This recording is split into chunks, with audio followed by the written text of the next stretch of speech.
Moses, Part 2.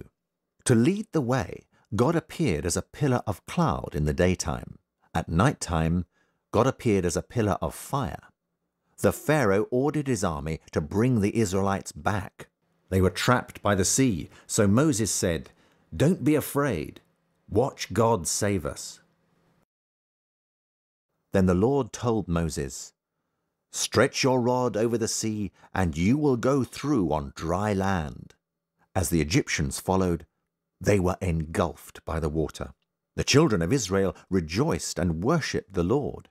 In the desert, they eventually found water, but it was bitter. So God made the bitter water sweet. One evening, God sent a flock of quails for meat, and the following morning they found bread on the ground. They called it manna. But the Israelites complained to Moses, "Why have you brought us to the desert to die?" God told Moses to hit a rock with his stick. When he did, water began to run, and the people drank. When they neared the promised land, Moses sent out 12 spies, one from each tribe.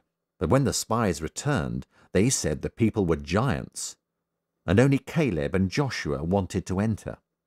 The people further complained to Moses, "Why has the Lord brought us here to be killed? You spied the land for 40 days. Now you will wander in the wilderness for 40 years. Only Joshua and Caleb will enter the promised land.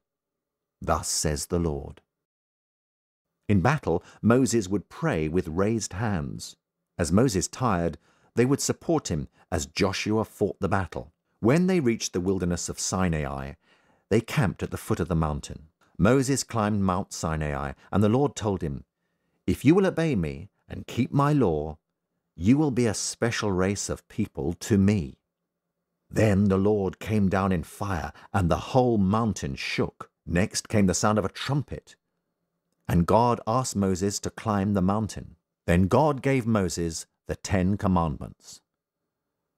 "I am the Lord your God. You shall have no other gods before me. You shall not make any graven image. You shall not use the name of the Lord your God abusively. Remember the Sabbath day and keep it holy. Honor your father and mother. Do not kill. Do not commit adultery. Do not steal. Do not tell lies. Do not desire anything that belongs to your neighbor." So Moses went down and told the people the 10 Commandments. The people said, "Every word that the Lord has said we will do." Then the Lord showed Moses how to make the tabernacle and all of the furniture. But the people had become restless and had made an idol. When Moses saw the golden calf, he smashed the tablets of stone.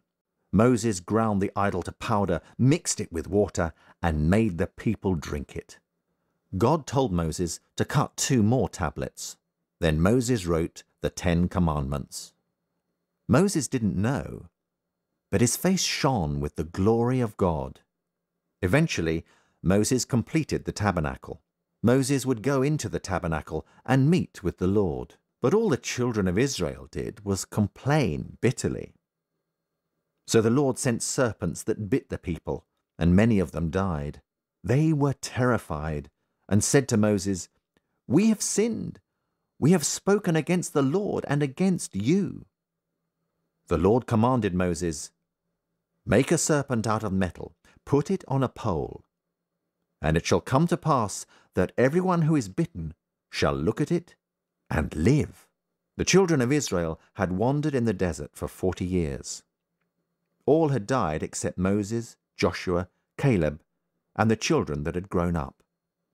Moses spoke to the people, "Joshua will be your leader and will take you into the promised land." God took Moses to the top of the mountain and showed him the promised land. At the age of 120 years, Moses died, and God buried him.